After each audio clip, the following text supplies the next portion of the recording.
Juba, May 12, Xinhua. More and more South Sudanese women are inspired to participate in their country's peace and reconciliation efforts thanks to an essay writing competition launched by the UN mission in South Sudan, UNMISS, early this year. The annual competition attracted over 100 candidates from the 32 states of South Sudan, where only 10 people emerged winners. Gladys Arek, a 15-year-old student of Don Bosco School in Juba who was the overall winner, said women should form local associations which will act as vehicles to spread the message of peaceful settlement to the conflict and help mobilize communities. Men have been trying a lot to bring peace but have failed, and they should bring women on board to help sensitize and mobilize local communities on peace and cohesion, Arek told Xinhua during a recent interview.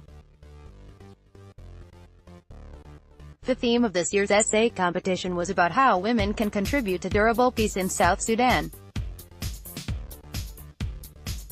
Arek noted that women like former Liberian President Ellen Johnson Sirleaf helped post-conflict reconstruction in her country, and that South Sudanese women can borrow a leaf from those role models. South Sudan citizens should forget about their past political and ethnic differences and concentrate on the present peace because our past will hold us hostage, she said, adding that women leaders rarely embrace violence to settle political differences compared to men.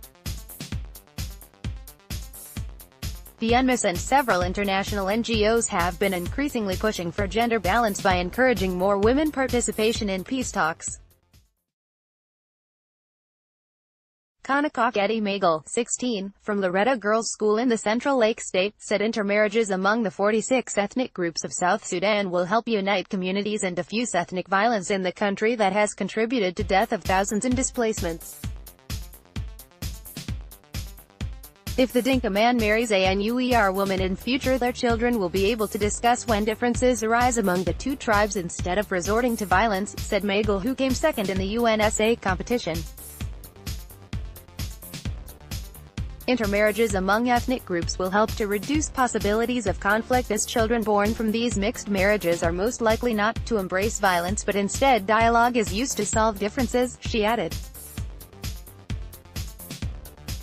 Jacob Makwani, 20, from the Eastern Capoeira Day School, said women should fight for their rights and also take on various roles like mediators, counselors to help solve the conflict that has caused trauma and largely harmed women and children.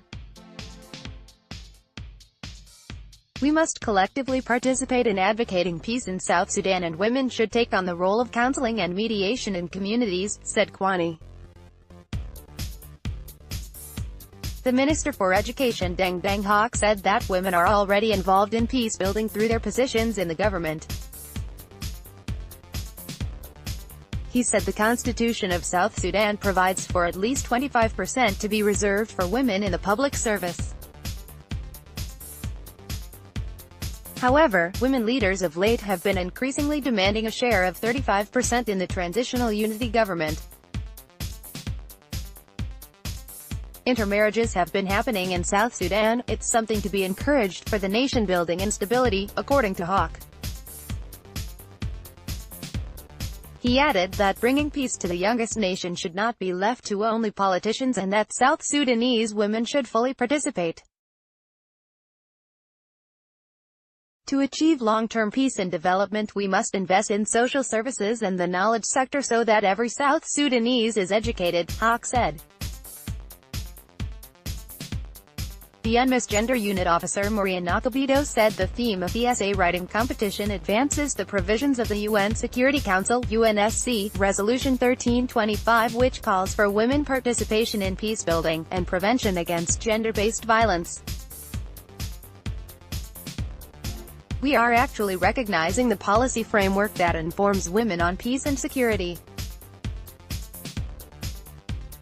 The strategy ensures that we get engaged to ensure the UN Security Council is popularized in South Sudan, she said.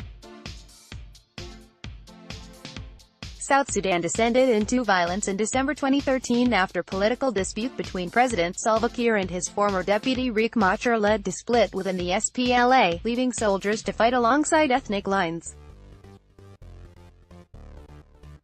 The 2015 peace agreement to end the conflict was weakened after the outbreak of renewed fighting in July 2016.